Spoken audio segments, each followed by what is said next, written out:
Planta Libre. El único podcast de arquitectura para todos.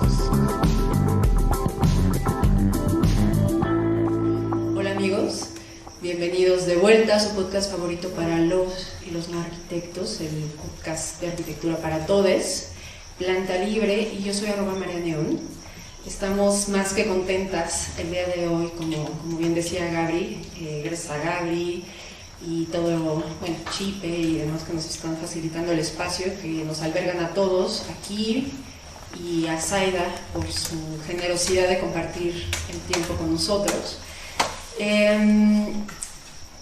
Queríamos, fue como un poco fortuito, ya seguía un poco el trabajo de Zaida desde hace bastante tiempo, y creo que el tema que vamos a abordar el día de hoy, que va a propósito de su libro Mujeres, Casas y Ciudades, pues es más que pertinente el día de hoy.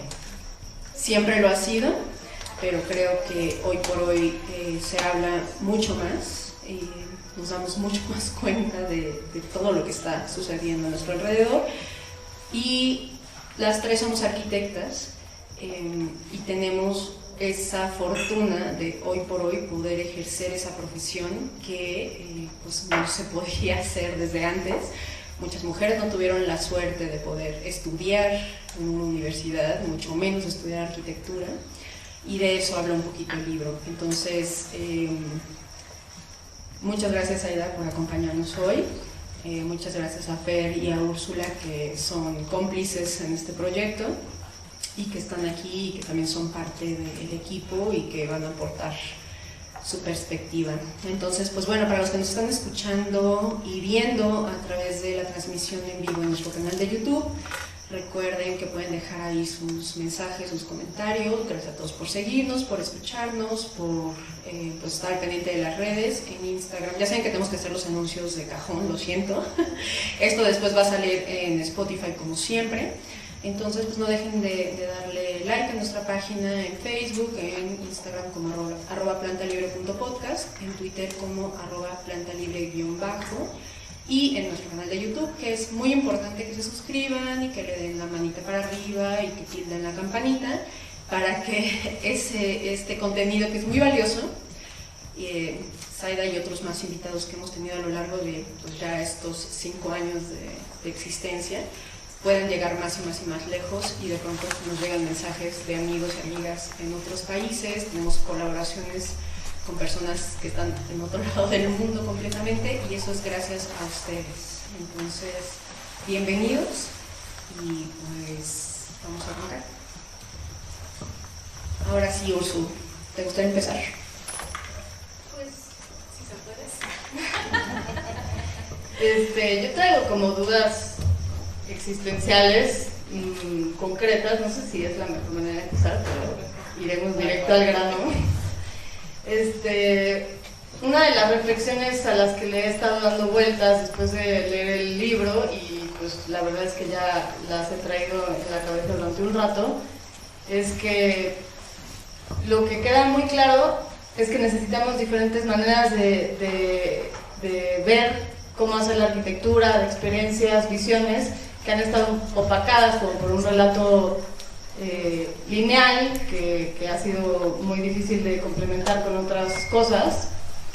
Y creo que, y a propósito del temblor de ayer, que no sé si te tocó, pero estamos como en un contexto de diferentes crisis, muchas, humanitarias, ambientales, cuyas consecuencias yo creo que todavía no podemos dimensionar con toda claridad, y creo que es importante darle prioridad a hacer arquitectura que no sea tan individualista, que no sea tan epidérmica, pero al mismo tiempo es muy difícil llegar como a la solución de cómo ejercer, ¿no? De esa manera, o sea, como que salirte de lo que traes en la médula de cómo se tienen que hacer las cosas. Yo sé que no hay una manera correcta de hacerlas, pero así es como hemos estado educadas. Y quería preguntarte si tenías alguna, pues sí, como algún tip de cómo podemos visibilizar otras maneras de ejercer que respondan a estas preguntas que vienen y que pues, no queda de otra que voltear a verlas, ¿no? O sea, como que en el libro hablas de estas mujeres que ejercieron como una resistencia frente a la praxis muy dura, y creo que antes era una acción de resistencia, ahora ya no queda de otra, ¿no? Entonces, pues quería preguntarte, pues entre la importancia de tratar de ver otras maneras de ejercer y cómo podríamos hacerlo. Facilito para empezar, muy fácil. Varita mágica mediante. Bueno, que nada, muchísimas gracias por invitarme a estar con vosotros aquí y gracias a todas las personas que habéis venido a escuchar personalmente y a los que estéis ahora o en el futuro escuchando esto. Qué difícil, ¿no? O sea, que como tú decías, no hay una única manera de ejercer, sin embargo, nuestras formaciones en general han sido con una única manera de ejercer, ¿no? Y creo que eso, el problema de la academia en general, de la cual también soy parte, genera mucha frustración y invisibiliza muchísimas personas que se han dedicado y que se dedican a la profesión de otras maneras, ¿no? Que es la mayoría en realidad. La mayoría se dedica a la profesión de otras maneras, ¿no? Pero lo que nos enseñan en las escuelas, o lo que enseñamos en las escuelas, es una cosa muy parcial, muy sectaria, una única manera de ejercer. Solo es arquitecto o arquitecta quien edifica y que edifica ciertas cosas, ¿no? Y que muchas veces la supuesta belleza está por encima de la utilidad de las cosas, de la lógica de lo que se construye, del ahorro con lo que se construye, el objetivo del para qué, del para quién, del por qué. Y creo que hay que como volver a hacer esas preguntas y replantear qué significa, ¿no? Ser arquitecto o arquitecta, y que creo que hay, bueno, decía que hay muchas maneras de ser y que evidentemente la crisis, de cierta manera, las crisis que estamos viviendo nos lo pone la pregunta más frente a la cara, ¿no? No podemos, creo que no podemos seguir ejerciendo como si nada hubiera pasado en los últimos, ¿no? O esté pasando ahora, ¿no? Y creo que hay muchas maneras y hay muchas prácticas, como decías, las ha habido siempre, pero ahora hace que siempre, ¿no? Grupos de arquitectos y arquitectas muy variados, que trabajan mucho directamente con poblaciones, con las personas. No hablo solamente de trabajar con poblaciones con muy pocos recursos o con muchas necesidades, sino con la gente de verdad, o sea, a todo el espectro de población que se puede, ¿no? Para quien podemos trabajar, y con diferentes no solo hacer edificios, que podemos hacer muchas más cosas. Y creo que una es eso, es el trabajo más colaborativo, más cooperativo, más comunitario, menos ególatra, más consciente del impacto que tienen nuestros actos como arquitectos y arquitectas al construir o al destruir, si es necesario hacer todo eso, ¿no? Creo que vosotros ya vi de los más recientes arquitectos, ¿no? La generación que ahora puede estar como más famosa, desde la Gatón Basal, que hace mucho tiempo que ya dijeron no vamos a hacer este par, ¿no? El ejemplo de ellos de una plaza, creo que era en Roubaix, en el norte de Francia, ¿no? Que tenía que ser una plaza nueva, donde ya había una plaza y había un montón de dinero para rehacerla, una plaza que funcionaba, un pequeño parque. Dicen, no, lo único que hay que hacer es cambiar algún banco que está roto, mejorar los otros, pero no hay nada que hacer aquí, ese dinero úsenlo en algo más que realmente sea necesario, ¿no? Entonces a mí me parece como muy loable y muy ejemplar que no siempre hay que decir que sí a todo, ¿no? Lo que pasa es que también dentro de ese modelo de ser arquitecto hay todo también un modelo de estatus que hace que muchas veces parece que no puedas decir que no a ciertos proyectos, ¿no? Pero creo que hay que cambiar el chip, ¿no? Y que al final es un trabajo como otro que tiene sí que permitir vivirnos mínimamente, pero ya es un trabajo como otros, no es algo especial de grandes estrellas. Yo también como Úrsula tengo un montón de notas que espero que nos dé tiempo de tocarlo, pero algo que mencionas y que pasa hoy en día pues es la apropiación de la autoría colaborativa en el proceso de diseño y ya propiamente en el objeto arquitectónico, ¿no? Digo, las mujeres que hoy en día trabajan, van todos los días a un despacho, pues hoy por hoy ya se empieza a nombrar, ¿no? Como ponerle nombre a los fenómenos que ocurren, como cuántas veces no hemos estado en una junta con clientes, tú dices algo respecto al proyecto, nadie comenta nada y casi inmediatamente después algún hombre repite lo que tú acabas de proponer y entonces reaccionan favorablemente cuando tú lo acababas de decir, ¿no? Y sigue pasando hoy en día, solo que, pues bueno, los fenómenos van mutando. Entonces, también está esta cuestión de que decías de que tenemos que ganarnos la vida, y creo que la arquitectura hoy por hoy atraviesa por un fenómeno muy complejo en términos de la especulación, ¿no? Que ahí empiezan a rozar como muchos límites, digo, pues ahí el tinte de pues cómo está el boom del desarrollo inmobiliario, que no tiene 5 años, ¿no? Tiene un par de décadas, y que afecta de una forma muy profunda la configuración de las ciudades, y cómo es que hoy por hoy podría atreverme a asegurar que no hay tantas mujeres involucradas en esa toma de decisiones. En esa toma de decisiones ya corporativas, empresariales, que tal vez es el caso de México, siguen incluso el capital, y que sin que suene demasiado rojillo de mi parte, sigue oprimiendo el poder político, ¿no? Entonces, pues gobiernos se ven presionados por el capital, por los empresarios, por las inmobiliarias, y entonces ahí seguimos estando fuera de la acción. Aunque somos mujeres públicas, ya no es como antes, que la mujer a su casa y usted vaya a lavar y se le están quemando los frijoles y ese tipo de dichos que ya hemos escuchado muchas veces.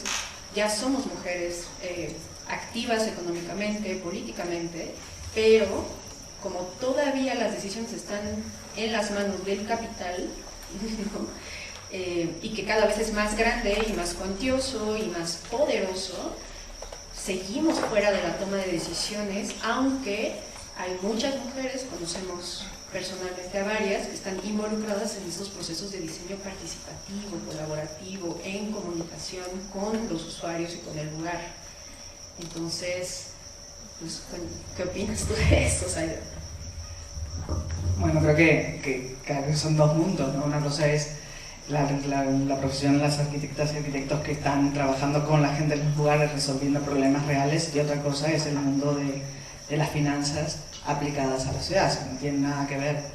Y desgraciadamente estamos viviendo una etapa, de todas estas crisis, está también esta crisis de modelo que muere matando, en donde, ya sabemos, las ciudades no pueden crecer más, no pueden crecer de manera absurda, no pueden esparcirse, no sé, mismo paseando por la Ciudad de México y decir, bueno, hay tanta parte de la ciudad que es planta baja más uno, y seguramente a veces sigue extendiendo, en qué cabeza cabe, ¿no?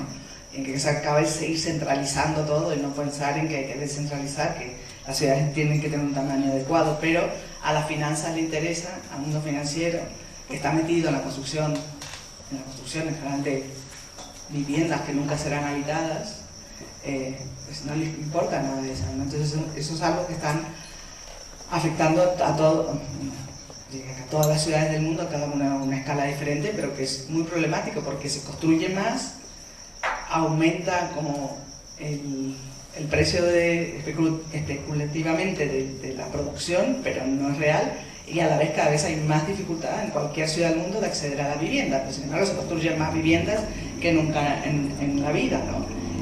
Porque la vivienda no se está construyendo para ser vivida, sino para ser meramente un valor de bolsa, un valor de cambio, ¿no? O sea, no les interesa, ¿no? Para lavar dinero, etcétera, etcétera.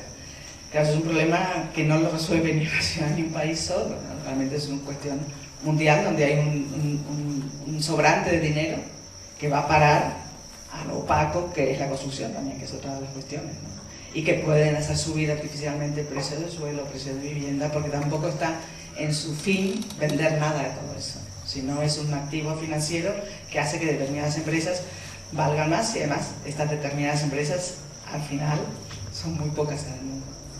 Desgraciadamente vivimos en un mundo en ese punto muy distópico, que por lo menos hablar de otra cosa, porque no estoy todo llorando, porque es algo que está fuera del alcance, pero yo creo que sí hay que ser muy consciente, ¿no? Que hay unas Blackstone, no sé qué, unas cuantas mega empresas financieras que son las propietarias de casi todos los medios de comunicación del mundo, de casi todos las plataformas que utilizamos, de los Ubers, los Airbnb, los no sé qué, no sé cuánto, que destruyen todo, o sea que son totalmente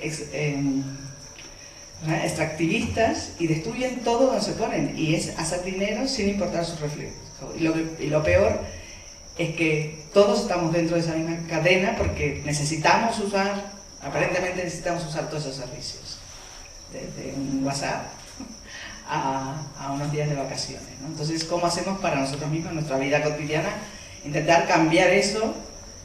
No comprar en un mega supermercado, comprar en la esquina, comprar en un productor local, ir de vacaciones pues, menos días y a un hotel de verdad con unos que tengan unos contratos justos con las personas que trabajan, y en lugar de irte 10 días te vas 5, pero bueno, es muy difícil todo eso, ¿no? O sea, no llamar a Uber ni buscarse otra manera de la vida, porque bueno, son sistemas que no tienen nada de colaborativo y que lo que hacen es destruir en los tejidos locales de todo tipo, ¿no? Claro, es como el problema de Bertolt Brecht, que al final cuando llega a ti ya es tarde para que te des cuenta, ¿no? Como las ranas, la tiran en el agua y va calentando el agua y la cocina, cuando te das cuenta, si no se hubieran tirado, ¿no? Que un poco pasó con la pandemia, ¿no? Por lo menos en Barcelona, cuando al día siguiente que todo parece normalidad, entre comillas, y aparecieron los turistas, está todo el mundo alucinado de cómo podíamos vivir con tantos turistas, que eran menos de lo que teníamos el día antes que se declarara el estado pandémico, ¿no? Pero claro, habíamos llegado a eso como la rana en el agua caliente, poco a poco, y sí, molesta, era mucho, pero de golpe, como de un día para otro, vuelve esa normalidad. Es imposible, esto no puede ser, no es posible vivir en un barrio con esta presión turística, por decir un ejemplo, ¿no? Y en eso todo, ¿no? Vamos entrando en un juego que es difícil. Entonces tú decías, en estos mundos de negocios o de decisiones corporativas, sí, hay pocas mujeres, casi que prefiero que haya pocas mujeres, porque si estuvieran ahí estarían tomando las mismas decisiones que los señoros, o sea que no... Y sí es cierto, y que en la arquitectura, me acuerdo una vez haber escuchado también a Kazuo Sejima en una conferencia que sí que ella, por ser mujer, no accedía a ciertos encargos, que esos encargos se tomaban las decisiones en lugares donde las mujeres no eran bienvenidas. Pero igual está bien no entrar en esos encargos y tal vez hacer otro tipo de cosas que mueva el tablero sin que se den cuenta. En el libro creo que una constante, sobre todo como en la primera parte, es el rasgo de las mujeres que pudieron materializar como sus ideas o los proyectos, contaban con un estatus social y económico acomodado, ¿no? Hoy por hoy. Y pensaríamos quizás que algunas mujeres que empiezan a tener como su propio dinero, sus propios bienes para invertir, para proponer y demás, me diera la impresión que en lugar de tratar de entrar como al club, ¿no?, de los empresarios y de los hombres y demás, están generando sus propios espacios, ¿no? O sea, creo que cada vez hay más despachos de arquitectura, que la cabeza es una mujer y ella es la que toma las decisiones, y ya no tratar como de ganarse el gusto, la gracia y la aceptación, ¿no? La palomita del arquitecto supremo o del dueño, digo, al final del día siempre nos vamos a enfrentar con los clientes, ¿no? Que esa es otra cosa diferente, cuando tú haces algo ya como con carácter social, que los clientes son muchos, es una comunidad, pero ¿qué pasa también cuando el cliente pues es pues el inversionista, o que ve las cosas de una forma diferente, ¿no? Tal vez tendríamos que pensar cómo vamos a enfrentar esos retos de que cuando tú entres a la junta con el cliente, no te vean como, ay, ¿y esta niña quién es?, ¿no? Porque también esa es otra cosa, siempre nos infantilizan, te ponen pruebas, ¿no? Yo he estado en juntas donde te hacen preguntas constantemente, una tras otra, como para corroborar que sí sabes, ¿no? En la obra o en reuniones, o te empiezan a preguntar sobre números, como ¿y esto cuánto cuesta? ¿Y esto cuánto se va a tardar? Y todo el tiempo, hoy por hoy que estamos en esta vida pública, ¿no? A diferencia de lo que nos contabas, de cómo esas mujeres no podían salir de su casa o romper el canon de no estar atendiendo a sus hijos o no estar economizando, ¿no? En la casa, buscar los mejores precios y demás.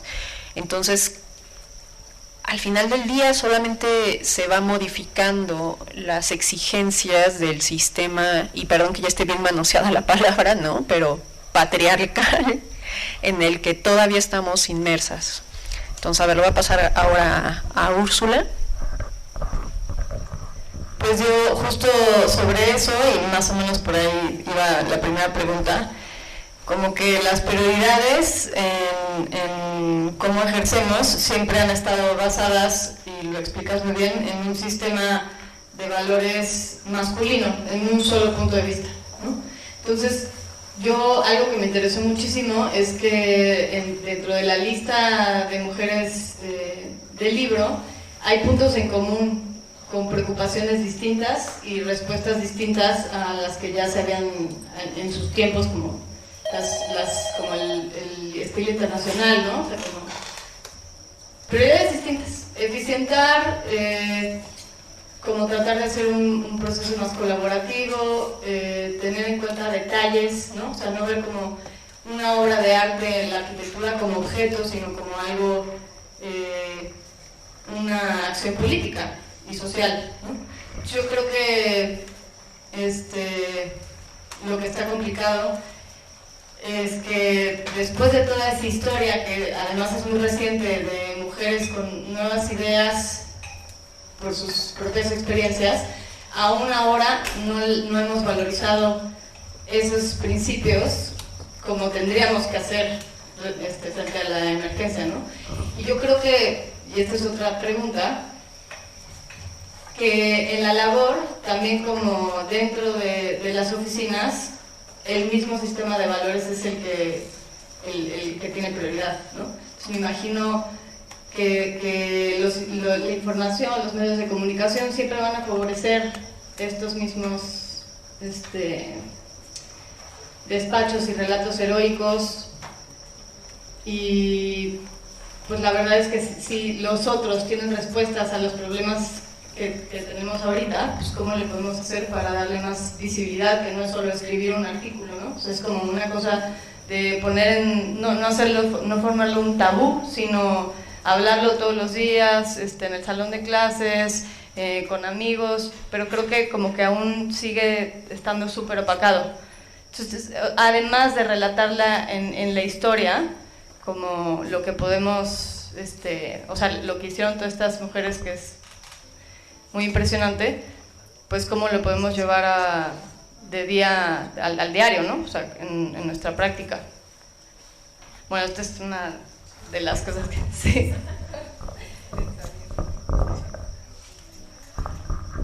Sí, habéis comentado muchas cosas. Claro, por un lado, un poco desordenado, ¿no? Pero claro, no es que las mujeres no somos ningún colectivo homogéneo, por tanto hay muchas mujeres haciendo muchas cosas muy diferentes y desde muchas posiciones muy diferentes.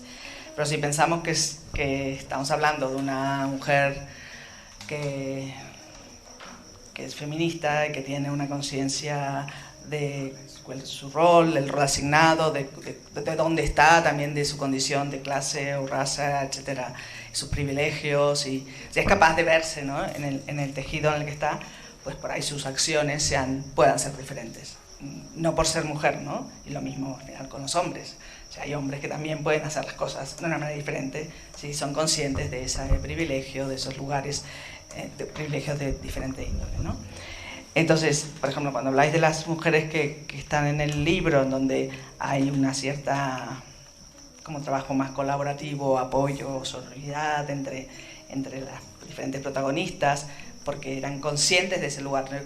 O sea, evidentemente ha habido otras arquitectas en la historia que yo no cito, que yo no he elegido, porque yo he intentado señalar aquellas que para mí, eso puede ser cuestionable evidentemente, para mí no dejaron su ser mujer en la puerta del estudio, como nos han enseñado muchas veces en las escuelas, ¿no? De se es arquitecto y se es neutral y universal. No, yo tengo una experiencia que la llevo conmigo. Hay muchas mujeres que esa experiencia la dejan en la puerta del estudio, en la puerta de la clínica, o sea, de la profesión que sea, ¿no?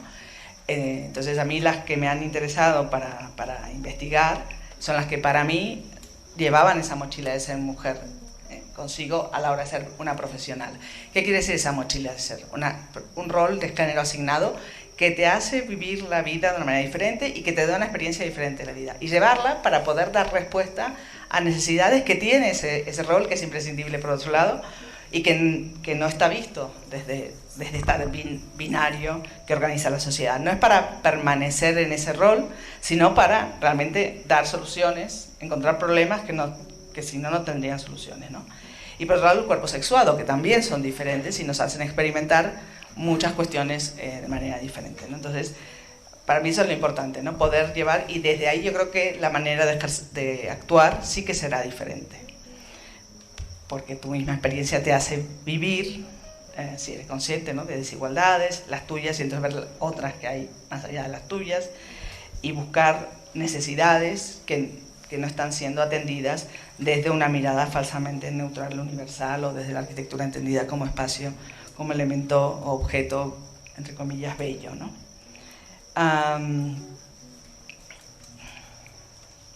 Bueno, un poco eso era lo que quería comentar. Hola. Bueno, yo me quedé. Ah, sí. Arquitectas madres. Es que justo eso me quedé desde ahorita que decías, como esta cuestión de tomar decisiones desde otro, o sea, como desde otro lado, y me quedé como pensando mucho en eso, porque hay una parte en tu libro que citas de: puede ser una mujer que trabaje en la esfera productiva, pero el hogar continúa siendo su responsabilidad, ¿no? Y como toda esta parte que dices de, o sea, no sé, como que me quedé ahorita analizando muchas cosas de justo la parte como masculina, pues, de que a lo mejor el hombre, no sé si está tan acostumbrado o tiene esta expectativa siempre como de ser reconocido, y las mujeres que citas con estos proyectos como de soluciones de las problemáticas, siento que no buscan esta parte del reconocimiento, sino esta parte como de la solución justo de los problemas, ¿no? Y sin embargo sí hay, digo, algunas que luchan como por este reconocimiento, pero hay muchos otros proyectos o muchos otros movimientos o estas colaboraciones o estas casas como, bueno, no son comunas, pero sí pareciera como comunas, los housing y los otros como desarrollos, que buscan como esta parte de tenemos esta problemática y vamos a solucionarla, y no estamos como allá afuera queriendo tomar el protagonismo porque hicimos el edificio más bonito o el más alto, ¿no? Entonces, no sé, digo, como que tengo esa reflexión ahí como dándome vueltas de esta parte, y como decía Marlene, pues sí, yo soy mamá y justo me pasa esto de, como a muchas arquitectas, ¿no? De el tener que demostrar, o sea, tener que pararte ahí y demostrar que sabes algo, o cuando te están cuestionando, no es como porque quieran saber si lo sabes o no, sino como siento que te ponen esta como prueba de, bueno, ¿y si sabes? O sea, entonces es como el constante estar como probando y probando y probando cosas, ¿no? Pero bueno, pues esa es como mi reflexión. Que ahí le voy a pasar otra vez el micro a Fer, pero ella no lo sabe todavía. Justamente ayer platicaba con Jordana, que no está aquí hoy con nosotras, que también es parte del equipo. Gio tiene una bebé de un poquito más de un año, también está al frente de un despacho con encargos muy grandes, importantes, y de pronto está esta cuestión de no dejar de ser mujer o no dejar el saco de mujer afuera cuando entras al trabajo, pero también de alguna forma sí hay una presión o un escarnio por la decisión de, ¿no? A veces preguntas incómodas como ¿y dónde dejaste a tu hijo? ¿Y a qué hora sale? ¿Y quién va a ir por él? Porque ya llevas muchas horas aquí. Y no solamente pasa como a las mujeres que ejercen en arquitectura propiamente en la obra o en el despacho, sino también a las mujeres que se dedican a la academia y hay, pues hay textos y hay películas, ¿no?, que incluso exploran como este sentimiento de culpa que debe de recaer sobre la mujer que también elige tener una vida profesional o una vida académica o mandar a sus hijos a una guardería o estudiar un doctorado o emprender un negocio. Entonces, aquí es algo que se plantea también, ¿no? O como decía Fer, siempre sigue siendo, es como curioso porque aunque las mujeres hoy por hoy ya trabajamos, ¿no?, y ya tenemos nuestro propio dinero y nuestras propiedades ya pueden estar a nuestro nombre y tener tarjetas de crédito y manejar, que en muchos otros países eso todavía no se puede,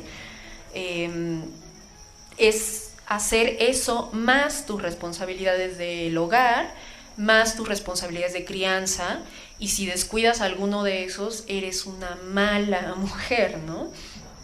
Porque de alguna forma, una mujer que va a trabajar y que pide permiso para salir temprano, pues está mal vista como profesionista, ¿no? Ay, es que no nos gusta contratar madres porque piden muchos permisos, ¿no?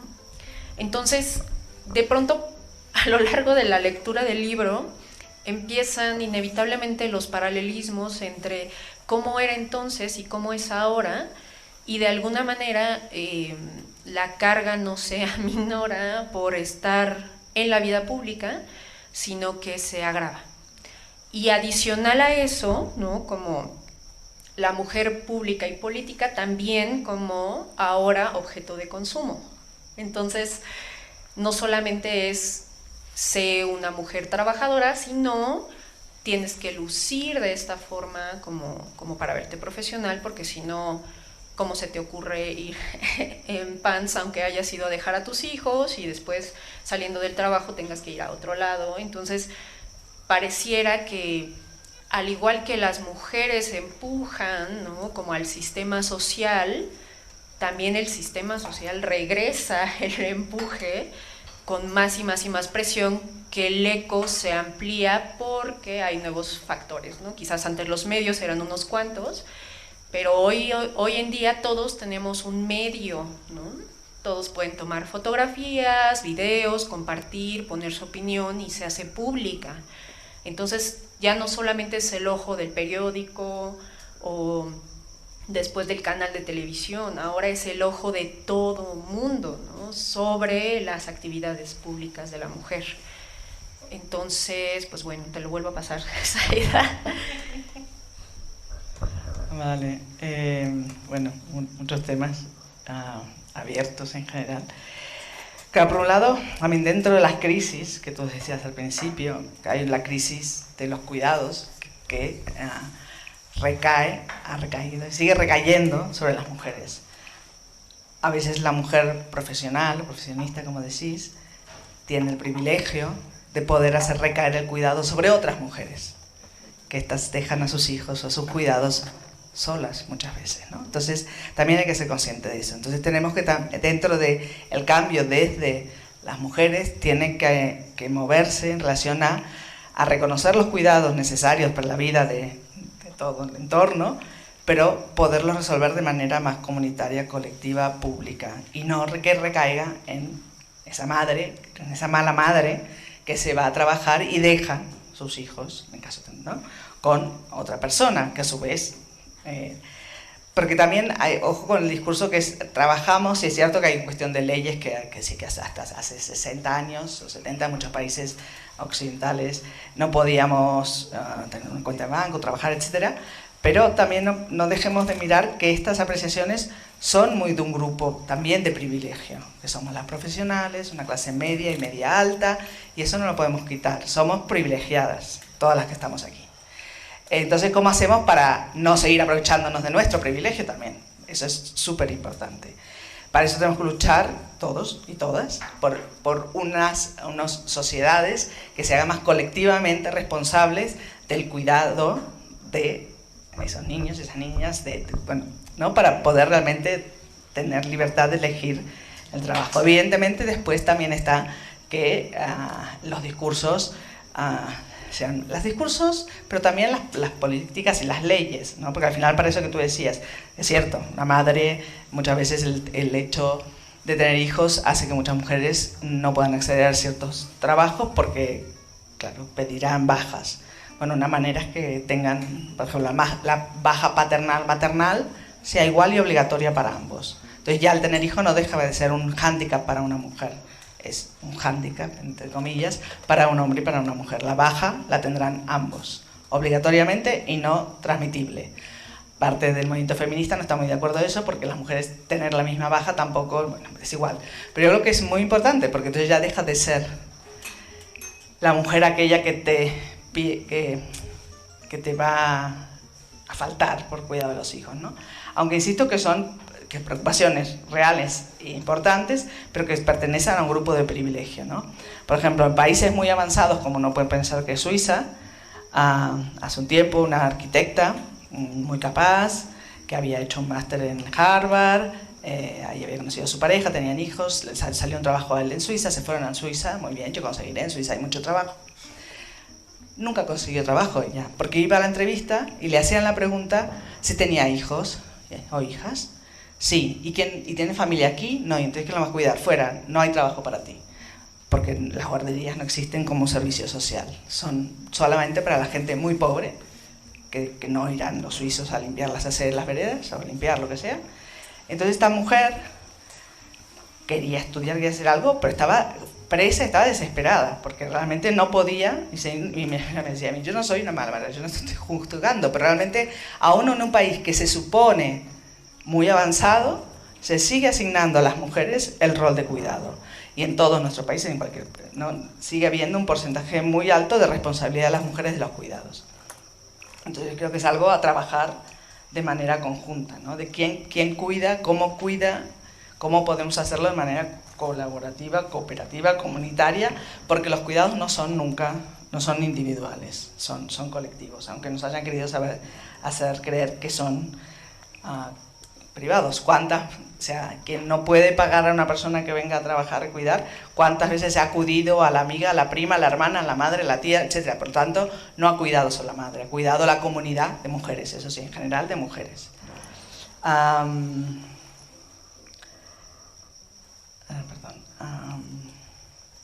Entonces yo creo que hay eso que sí que evidentemente avanzamos, pero sigue estando la responsabilidad en las mujeres y que, bueno, lo que hablaba ella antes, ¿no? También la maternidad, o sea, las mujeres en el mundo occidental de privilegio seguimos o siguen eligiendo maternidad o profesión.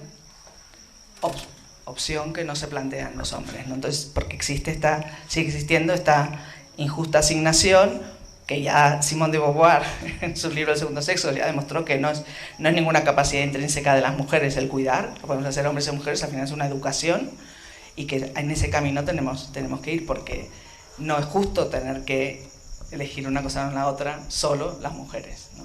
Podemos elegir, si nos toca a todos, ok, pero no solo las mujeres.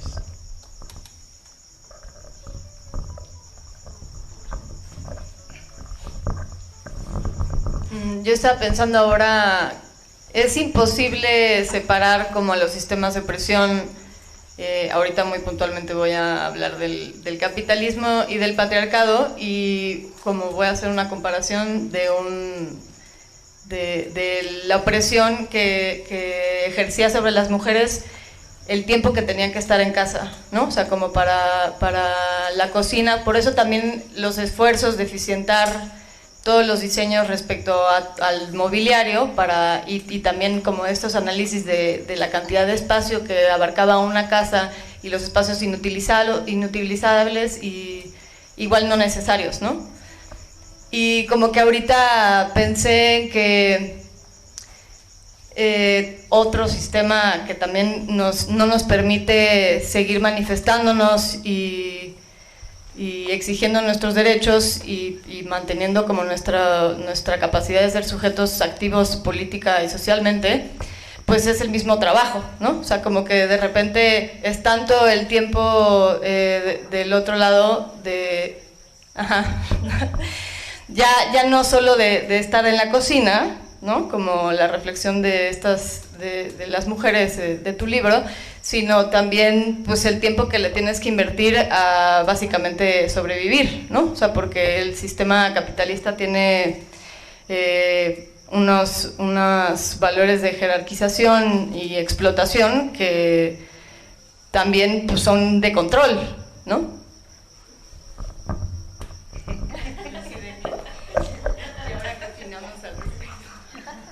¿Ahora qué hacemos? Para salvar el mundo. No, claro, evidentemente hemos cambiado 24 horas sobre 24 horas de cuidado del hogar por 24 horas sobre 24 horas en dos cosas a la vez. Y nuestro mundo está muy pensado para el trabajo productivo, sin tener en cuenta que para que el trabajo productivo pueda existir está todo este sistema de cuidados que comentábamos antes, que hace posible la vida y que por tanto hace posible también el trabajo productivo, ¿no? Entonces, bueno, eso tiene que ver con además de, obviamente, organización sociopolítica, pero también de qué manera la ciudad puede ayudar, o la organización de la ciudad, la organización de las casas, a que estos trabajos tomen menos tiempo y sean más eficientes, ¿no? Evidentemente, ciudades más con microcentralidades, donde los traslados cotidianos no sean de tanto tiempo, o sea, nos permitiría, pues, equilibrar mejor el uso de nuestro tiempo, ¿no?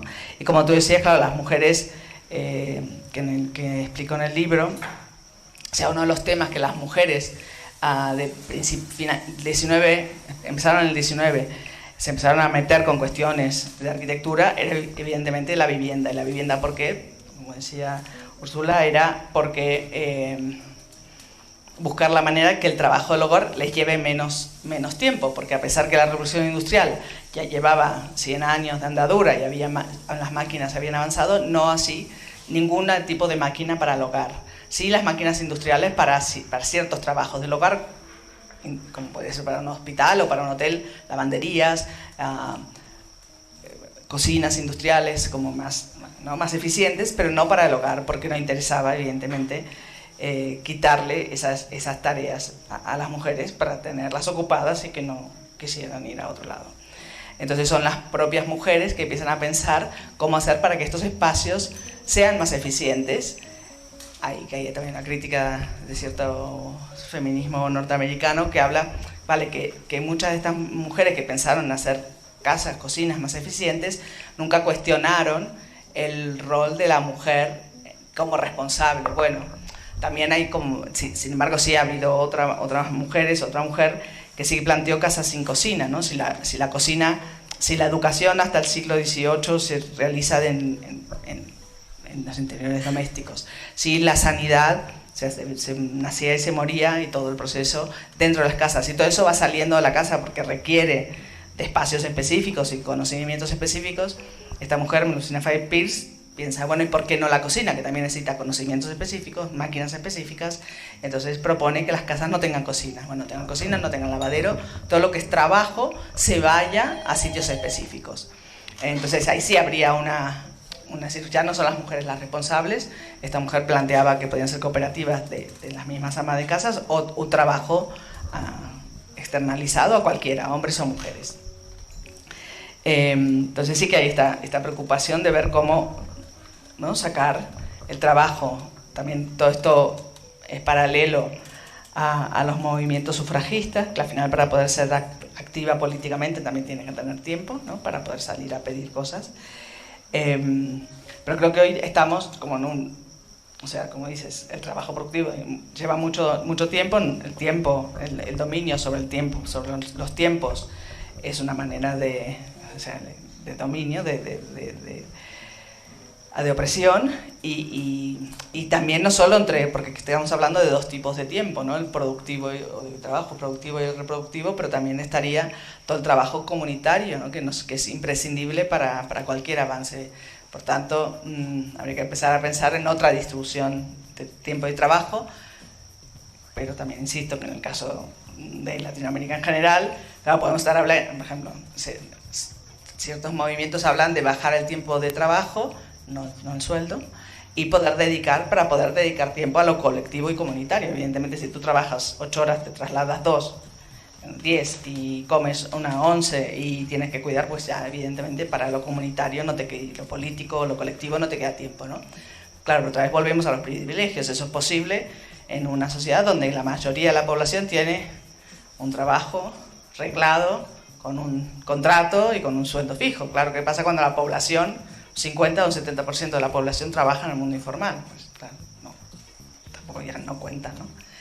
Pero bueno, cada sociedad tendrá que pensar cómo rearticular tanto el espacio para permitir una mejor calidad de vida y para que los tiempos no sean solo tiempos de trabajo. Es curioso porque pensábamos que ahora con la pandemia y que ya estamos como saliendo de esa situación, se supone que habíamos aprendido algo, ¿no? Como de calidad de vida, y pareciera que ahora y que no suene como a victimizarse, pero pareciera que ahora donde quieren retener a las mujeres pues es en las oficinas y en los trabajos, ¿no? Porque además de que generalmente los sueldos son más bajos, ¿no? Aunque tengas las mismas responsabilidades y las mismas actividades.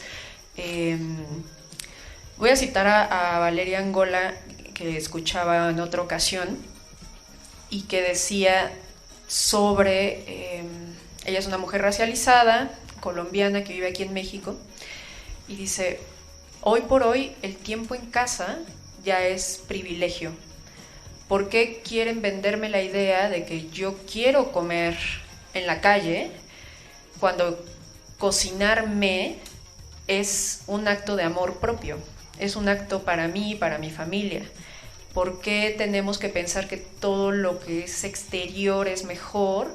¿Y por qué volver peyorativo el acto del cuidado doméstico y de atención a la casa? Porque se sigue pensando como, bueno, ahora una mujer que es productiva y que tiene mucho trabajo y está muy ocupada todo el tiempo es mejor, ¿no? a la mujer que elige, ¿no? estar cierto tiempo al cuidado de su casa o de sí mismo, ¿no? O sea, ¿por qué el cocinar es peyorativo?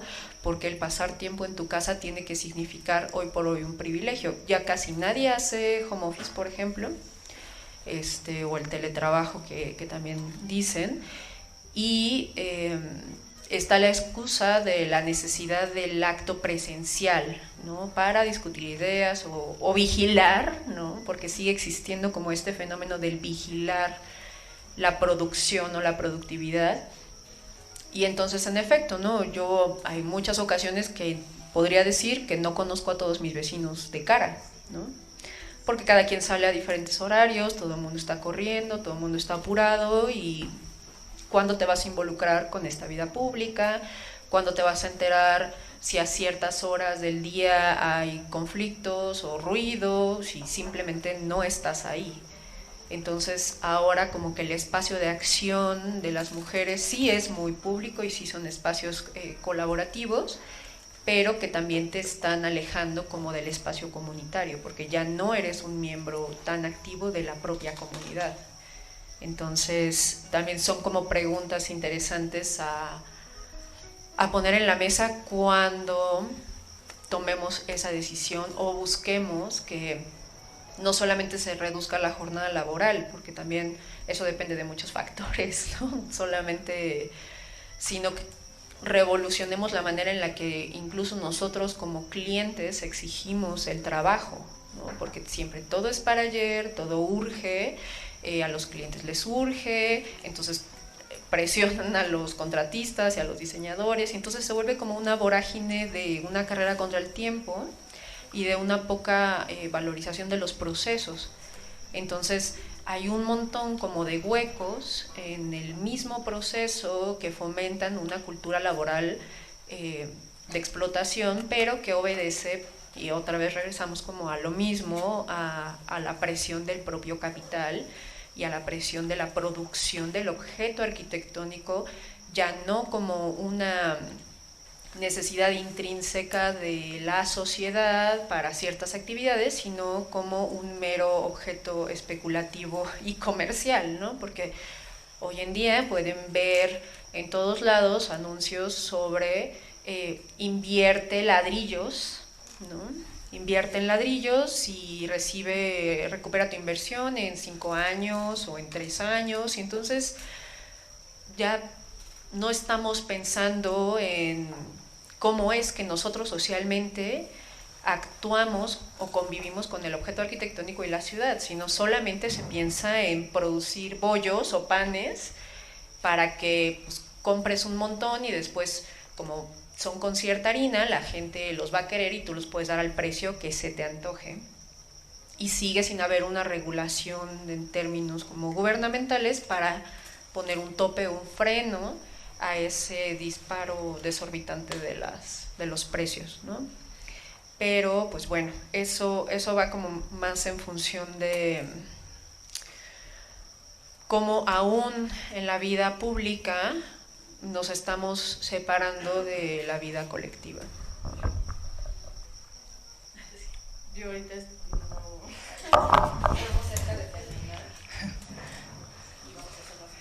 Vale. Bueno, has hablado de muchas cosas ahora, pero tomando la pandemia, la calidad de vida, el home office también. O sea, ¿quién puede hacer home office? No todo el mundo. El home office no es la sustitución, no significa que trabajo menos y voy a tener más vida comunitaria. En todo caso, te ahorras el tiempo de traslado, se supone, nada más. El resto de las horas vas a estar trabajando. Sí, podrás oír lo que pasa, ¿no? Yo no sé si la solución es el home office, porque si tienes que cuidar y hacer home office es bastante imposible, ¿no? Pero creo que ahí decías, Valeria Angola, ¿no? Decías, creo interesante, ¿no? Porque en esto que ella decía, el cocinarme como un acto de amor propio, un acto de amor a los otros y a las otras, es muy cierto. Y en realidad el valor del cuidado, otra vez volvemos sobre el cuidado, que es fundamental para el patriarcado, para el machismo, para el capitalismo. No importa el cuidado, evidentemente, y eso hay que darle la vuelta, ¿no? El cuidado es fundamental, sin eso no existe más nada. Hay que valorarlo, darle un lugar, darle un tiempo, darle un precio justo también cuando se hace a cambio de pagar. Y creo que en ese cambiarle el valor a los cuidados como sociedad cambiaría nuestra manera de producir, nuestra manera de hacer. Ya no vamos a entrar de nuevo en la especulación porque eso nos da ajena, pero creo que como sociedad sí, si valoramos los cuidados, podemos cambiar. O sea, cómo hacemos, o sea, y otra vez volvemos a ejemplos de arquitectura o de ciudad. Una ciudad que no tenga aceras de buena calidad, se pueda caminar, que no tenga bancos para poder descansar, es una ciudad que no cuida al mínimo, ¿no? Que no tenga espacios verdes, que no haya sombras, que no haya árboles, cosas que dependen un poco de nosotros y nosotras las arquitectas, ¿no? Entonces, cómo desde el proyecto se piensa en el cuidado en todos los aspectos, de los seres humanos, también de los otros seres vivos que están en nuestro entorno. Poniendo eso en el centro, creo que las arquitecturas serían diferentes.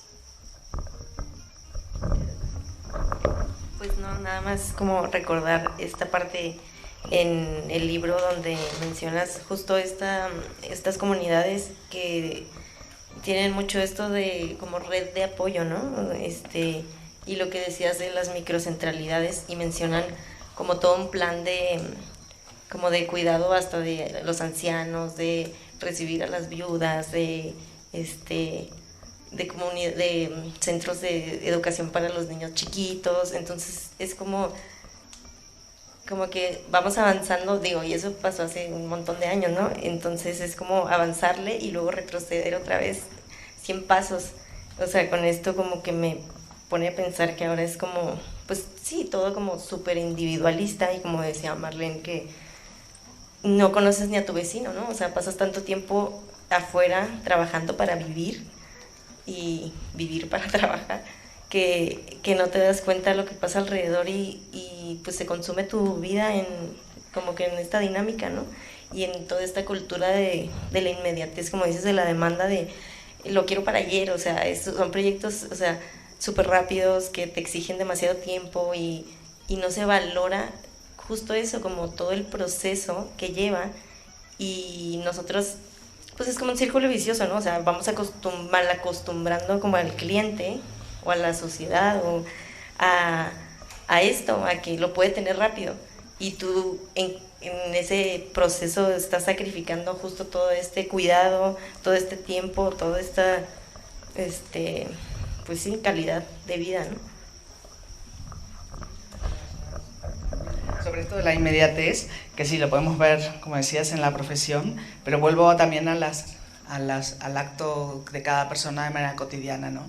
También vemos como de manera la inmediata y el poco cuidado hacia otras vidas, ¿no? Entonces, estos sistemas que podemos pedir comida desde cualquier lado, o una chorrada como un café, que lo traigan, y no nos damos cuenta, y eso tiene un tiempo y una velocidad, y tiene que ser ya, que también nos hacen entrar en esa velocidad y de no valorar la vida de otras personas, ¿no? No sé si supongo que ha aparecido aquí porque creo que es de origen mexicano. Ahora hay un sistema de supermercados que te prometen, que me parece absurdo, ¿no? Pero que en 10 minutos tú tienes la comanda en tu casa. O sea, ¿y qué importancia? ¿Dónde está la importancia de eso?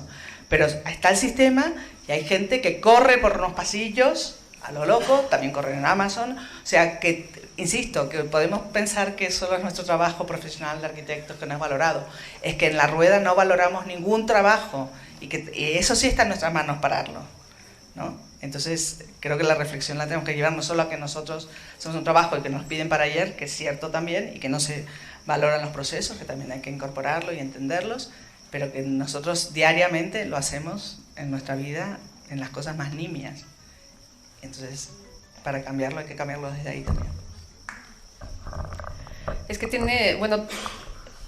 pareciera no íbamos a tener como demasiadas conclusiones hoy, esperamos no decepcionarlos, más bien era como una reflexión conjunta en torno a pues temas que aborda el libro y cosas que nos mueven de forma personal. Faltaría nada más ahí tocar un poquito la situación de la seguridad, que sabemos que es un tema súper delicado aquí en México y que también nos preguntamos de qué sirve poder estar afuera si estar afuera puedes ya no volver, ¿no? Entonces sí es necesario acordarnos, mencionarlo y estar conscientes hasta el cansancio de que no puede faltar ninguna de nosotras. Nadie puede no volver a su casa. Entonces, ¿qué podemos hacer nosotros, ¿no? como desde nuestro quehacer arquitectónico y urbano para que eso al menos se aminore? Porque también hay algo dentro del diseño que puede ayudar. Sabemos que hay un montón de factores y como decía Zaida al inicio, si nos ponemos a ahondar en ciertos temas vamos a salir llorando y es un círculo y abarcarlo es inmenso, pero que también importa, porque si queremos esa actividad política, si queremos poder salir y ejercer y ser, simplemente ser, pues debe de haber muchas garantías, ¿no? Del cuidado de la comunidad, del espacio, que tienen que estar dadas por hecho y que no puede una niña ir a la escuela y ya no regresar a su casa, ¿no? Ir a la escuela simplemente. Entonces, sí hay muchas reflexiones y es interesante ver cómo va nuestra evolución, sin que nadie se ofenda, ¿no? Como una especie de género empujando hacia tener un lugar, ¿no? que pueda existir y que pueda coexistir. Tampoco se trata de decir, no, los hombres son malvados y nosotras, pobres de nosotras, porque pues sabemos que siempre hay diversos actores y el sistema general, este sistema del que estamos hablando, el patriarcado, pues es un sistema que nos oprime a todos y a todas, no solamente a las mujeres, sino a todos y a todas, y que ahora, por suerte, hay muchos otros temas como la salud emocional, la comunicación y cuestiones que ahondan desde el ser individual hacia tu relación con los demás, que también permiten que podamos plantearnos nuevas perspectivas y valorar un poco, ¿no?, como el tiempo libre, la comunicación de la comunidad, la complicidad, el cuidado colaborativo y participativo, y eso siempre va a tocar las fibras del diseño, forzosamente. Aunque el diseño tenga que cambiar, aunque de pronto ciertas plazas se modifiquen o sigan existiendo, o que algunos espacios residuales, que no es que es propiamente como la no ciudad, también se reutilicen, y que también los vecinos puedan involucrarse, y dejemos también quizás de esperar a que todo venga del gobierno, ¿no? Porque también sí hay una responsabilidad, pero nosotros también somos responsables de esa participación activa en la comunidad en la que yo estoy todos los días. Si veo que falta un bote de basura y ya escribiste 3 cartas a la alcaldía para que lo pongan y no lo ponen, bueno, pues puedes hablar con algunos vecinos y ponerlo tú, y quizás con suerte pues lo cuiden más, ¿no? Porque las cosas no solamente están dadas per se, sino son producto de un montón de esfuerzos, un montón de personas que están en la cadena de producción, y que vale la pena simplemente no darlos por sentado o desestimarlos o desecharlos, sino aprovecharlos por el bien común, que creo que es lo que se pierde y que nos anestesian sobre todo las redes sociales, ¿no?, que proponen como un mundo irreal, ideal, pero que no es posible. Entonces, no solamente México está en crisis, sabemos que las grandes ciudades hoy por hoy están en severos problemas, no solamente por las crisis de agua y el tráfico y demás, sino en general tenemos genuinamente una crisis, y hay que pensar cómo nosotros como arquitectos y arquitectas vamos a enfrentarlo, para no solamente ser espectadores, ¿no?, del tema. Vamos a hacer una pequeña ronda de preguntas y respuestas veloz, ¿está bien? ¿Sí? Súper. ¿Alguien quiere preguntar algo? Ay, muy bien. A ver, Sandrine, cuéntanos. Yo creo que sí, y lo podemos repetir acá por el micrófono para que te... O que pase. Que pase. Sí, había alguien más con la mano arriba. Sí.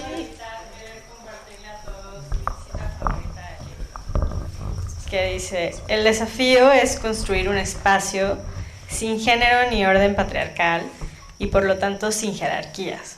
Un espacio para visibilizar las diferencias, espacios de todas y todos en igualdad de valoración, de miradas, saberes y experiencias. Resignificar la construcción de nuestras ciudades a partir de las experiencias y las maneras diferentes de denunciar cada realidad que tengan hombres y mujeres.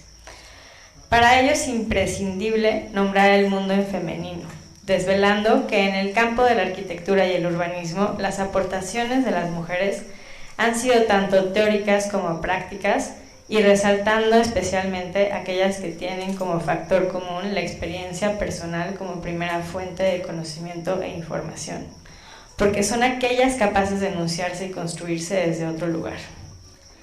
Afirmando la máxima feminista, lo personal es político, es necesario conocer tanto los contextos públicos como los entornos cercanos y más privados, para comprender cómo esta experiencia personal llevó a cuestionar la práctica arquitectónica y urbana para hacer nuevas propuestas. Muchas gracias. Vimos por ahí otra manita. Sí, había una antes. Yo creo que las personas que quieran preguntar algo, vengan y vamos haciendo una pequeña fila y listo.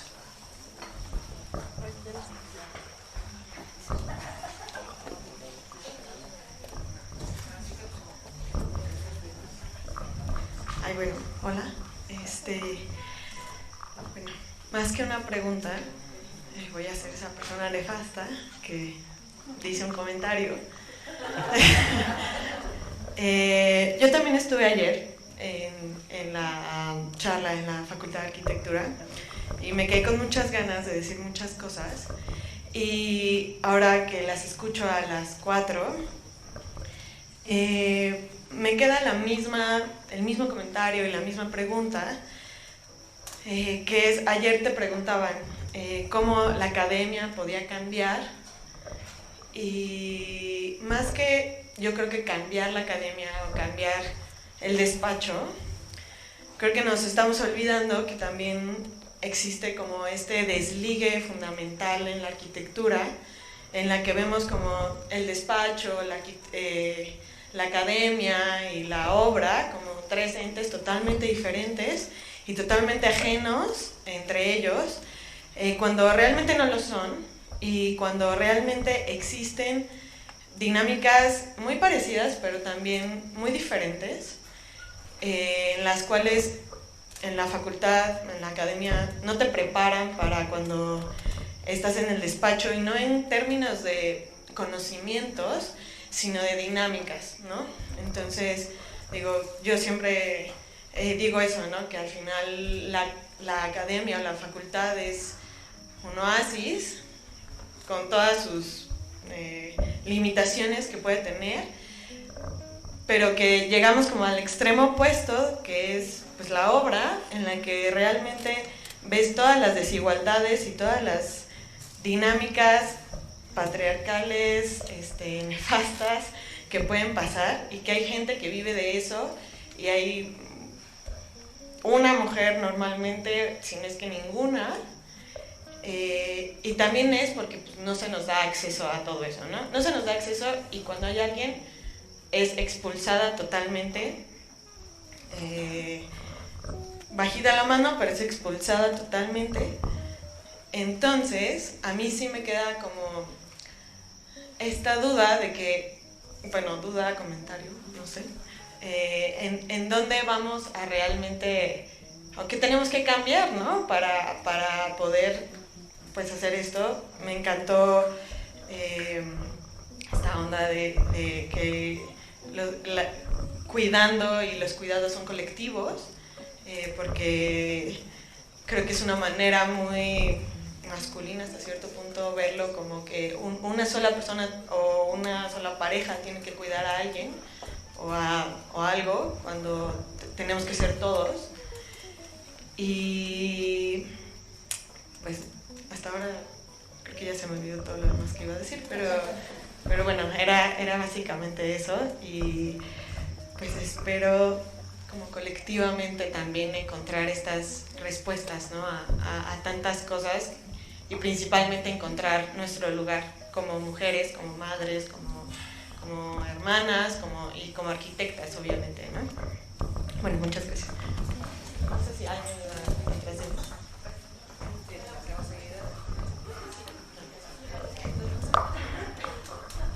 Bueno, yo creo que no se puede responder tan fácil ahorita. Sí.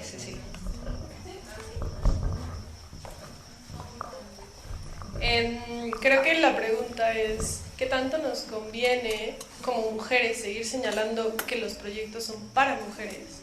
Siendo que en esta idea como del panóptico de yo vigilo absolutamente todo lo que puedo ver y puedo controlar, sabiendo que vivimos en una colectividad, ¿no? Entonces, esta idea de que hay proyectos para mujeres, pero las mujeres no solo vivimos en esta sociedad, ¿no? Hay incluso otros géneros que vienen y fluyen. Entonces, pues sí, la pregunta es, ¿qué tanto nos conviene seguir señalando que hay cosas para mujeres, como proyectos específicos, proyectos feministas, cuando pues vivimos en una sociedad donde existen otras entidades, ¿no?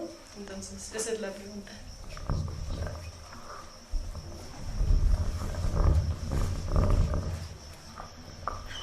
Mi pregunta específica es sobre qué actores deberían ser como los más involucrados en regular el consumo del espacio como una mercancía. Es decir, estos espacios huecos que tal vez hay una sola persona que es dueña de 6 espacios, que las personas que sí los habitan nunca van a poder sentirse que pertenecen a ese entorno, ¿no? Como también pienso en estos administradores que tal vez consumen estos espacios y tal vez nunca los visiten y nunca los van a habitar.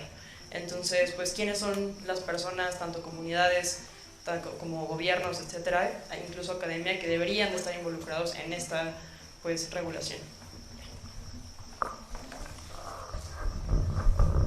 Nos vamos a ir. Gracias, seré breve.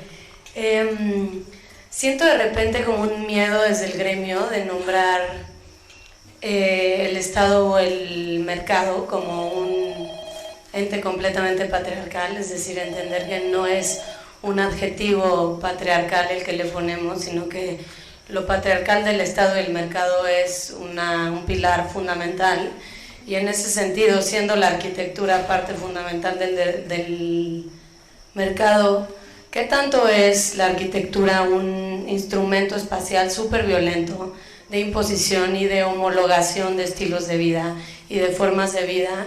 Y en ese sentido, si no empezamos a problematizar desde ahí, siento que no vale la pena hablar desde esta arquitectura feminista si no estamos problematizando el instrumento de la arquitectura en sí misma.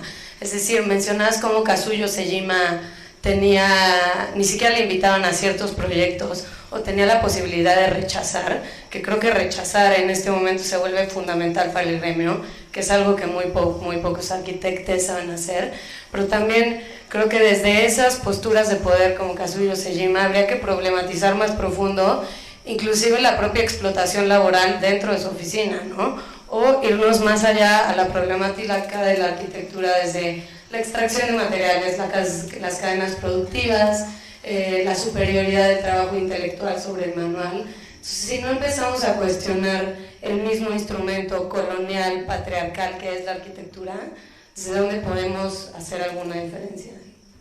Eso es.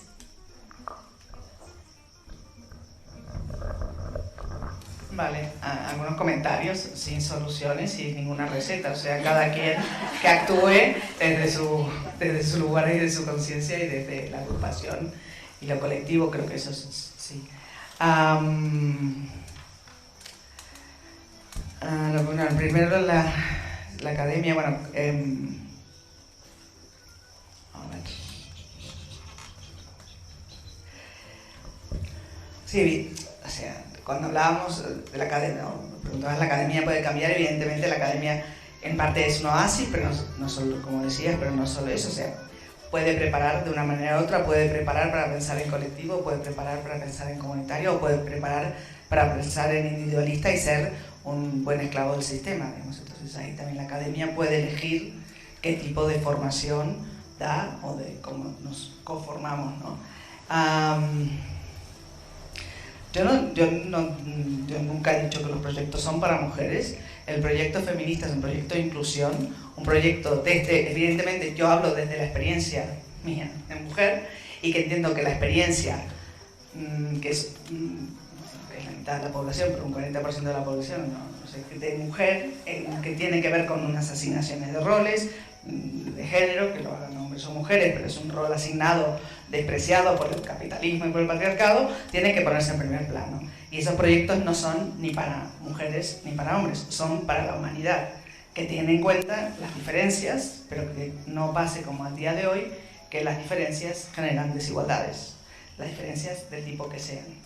Porque aunque uno sea del sexo fluido o del sexo que sea, el cuidado lo necesitamos todos. Entonces, si ponemos el cuidado de la vida en el centro, estamos cambiando totalmente, aunque parezca algo muy sencillo, toda esta idea que también comentaba, ¿no? la última participante, ¿no? La cuestión sistémica, el extractivismo, la explotación, el colonialismo, porque es darle la vuelta completamente a cuáles son los valores que tiene, desgraciadamente, nuestra sociedad. Bell Hooks, en uno de sus libros, nos dice que el movimiento feminista ha generado una revolución feminista prolongada del que se ha beneficiado la sociedad en su conjunto. Ha cambiado, como entendemos, el trabajo, el amor, las relaciones, etc. Pero no ha terminado con el patriarcado, ni ha erradicado el sexismo, ni la explotación, ni la opresión sexista. En consecuencia, las conquistas feministas están siempre en peligro. Bell Hooks, supongo que la conocéis, es una pensadora afroamericana muy bueno, muy potente, en donde nos cuestiona y nos pone frente a un espejo incómodo todo el tiempo, y lo que habla es que el feminismo es una postura crítica, autocrítica, cosa que no es el patriarcado, que es gracias, y que está contentísimo de ser conocido. Entonces, cuando hablamos de feminismo, no hablamos de mujeres, hablamos de humanidades, y digamos el eco, pero yo creo que también el feminismo, sin el ecofeminismo, está hablando del mundo, del planeta. No estamos solos, no somos los reyes del mambo. O sea, los seres humanos somos unos animales más que hemos tenido una capacidad destructiva mayor que ninguna. Esa es nuestra gran diferencia. Entonces, cambiarle el chip y poner el cuidado en el centro, yo creo que aunque parezca muy simple, cuestiona tanto que no es para mujeres solamente, que es para la humanidad, y cuestiona también el sistema de patriarcado y de extractivismo y colonial en el que nos hemos notado. Pero bueno, como todo es muy difícil, cada cual intentará, si quiere, hacer lo que pueda dentro de sus valores. Al final de eso se trata, ¿no? O sea, no, bueno, yo creo que eso es lo que podía comentaros. Bueno, ahí igual unos comentarios aislados. Pensaría, mi perspectiva con respecto a la academia es, sí es un oasis, pero también es una burbuja, ¿no? Hace no mucho escuchaba ahí un conservatorio, bueno, un conversatorio ahí en la Facultad de Arquitectura, y estaba Luis Zambrano. Estaban hablando sobre los mismos problemas de siempre y sobre el nuevo plan de ordenamiento territorial, y me llamaba mucho la atención cómo Luis platicaba que ya habían hecho algunos otros más, ¿no? Años anteriores, y solo, digo, sin que nadie se ofenda de la academia, pero pues ahí queda, ¿no? O sea, donde la academia trata de no enmugrarse con el tema político, y también se queda como, bueno, nosotros hicimos nuestra investigación y nosotros les avisamos que todo esto iba a valer en cualquier momento, y ahí queda en muchos casos, no en todos, nosotros tampoco podemos generalizar, pero sí pienso que hay una brecha enorme entre la producción propiamente de la academia, como son textos, ensayos, cosas como muy importantes, muy valiosas, que no permean hasta las personas de a pie, ¿no? Entonces ahí vale la pena pensar en esas estructuras que también funcionan de una manera muy específica y depende de cada instituto, ¿no? Cada institución es distinta y quienes estén a cargo de esas decisiones, pero sin duda estamos muy atrasados en tratar de acortar esa brecha. Ahora, respecto a los temas de pues el colonialismo y demás, también creo que es como sumamente extenso, y también es cierto que desde mi perspectiva, porque creo que cada quien va a tener su propia idea de qué es el feminismo y cómo funciona, ¿no? Y creo que también dentro de ese feminismo hay muchos otros feminismos que incluso entre sí no están del todo de acuerdo, ¿no? Hay mucha diversidad y se aborda desde diferentes puntos de vista. Entonces definitivamente hay algunos feminismos que tienen una postura muy blanca, muy para ser una mujer fuerte tengo que parecer un hombre de alguna forma, ¿no? Tener como ostentar ese poder, porque también hay mujeres que tienen el poder y lo ejercen. Entonces vale la pena quizás pensar, y es parte como de las reflexiones personales, y diría ir ampliando como el acervo de las opiniones de otras mujeres con otras condiciones de vida completamente diferentes a las nuestras, porque es imposible tratar de entender todas las cosmogonías cuando pues uno es uno mismo y uno tiene su propia realidad.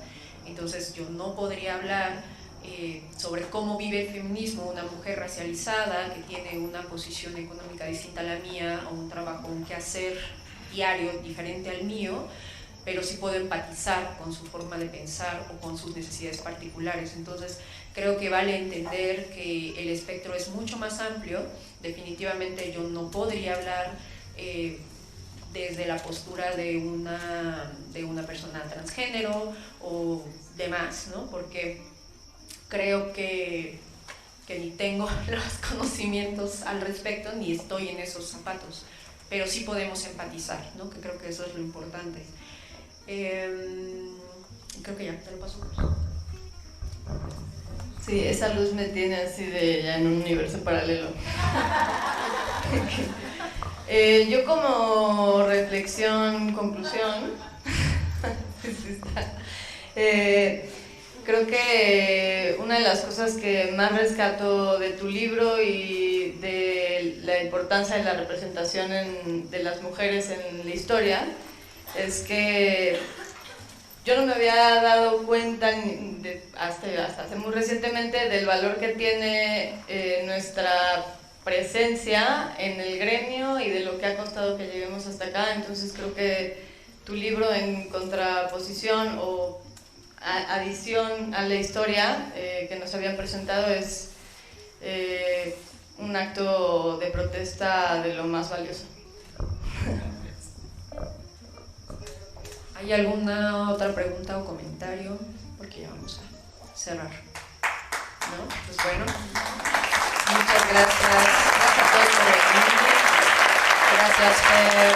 Gracias, Úrsula. Gracias,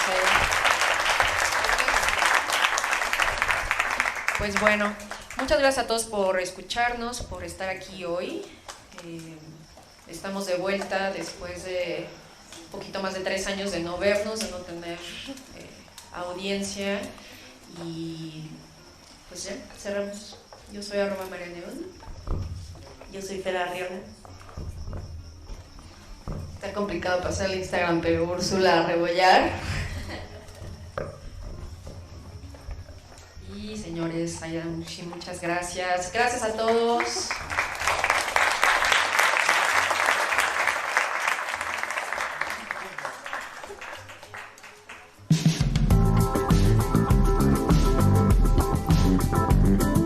Planta Libre, el único podcast de arquitectura para todos.